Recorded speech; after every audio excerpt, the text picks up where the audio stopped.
faut savoir qu'aux éditions Luni, ça fait plus d'1 an qu'on travaille sur ce projet pour concevoir des livres audio spécifiquement adaptés pour Flamme.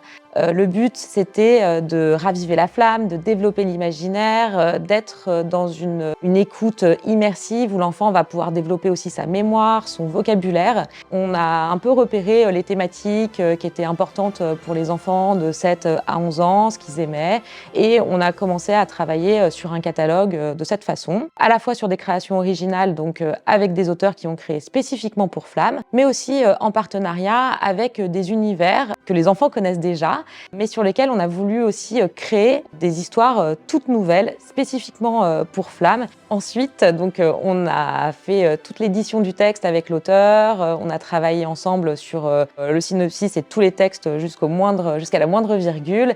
Et ensuite, quand on arrive en studio, on prend notre casquette de directeur et directrice artistique. Et nous, notre but, c'est faire en sorte que ce qu'a voulu dire l'auteur, ce que nous, on a voulu aussi faire passer comme message et comme émotion, se ressente avec le comédien qui va donc les faire vivre. Et c'est là où la magie opère véritablement. C'est un petit peu le même système quand vous racontez une histoire à votre enfant avant de s'endormir.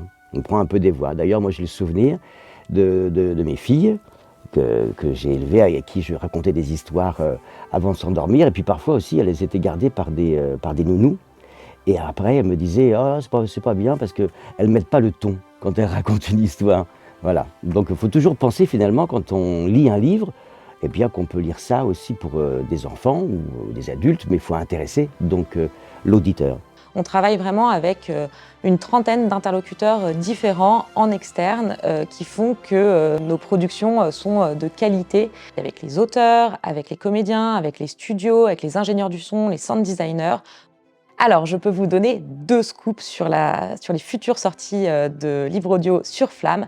Le premier, c'est qu'on s'est attaqué à un genre très plébiscité des enfants de 7 à 11 ans, c'est le manga.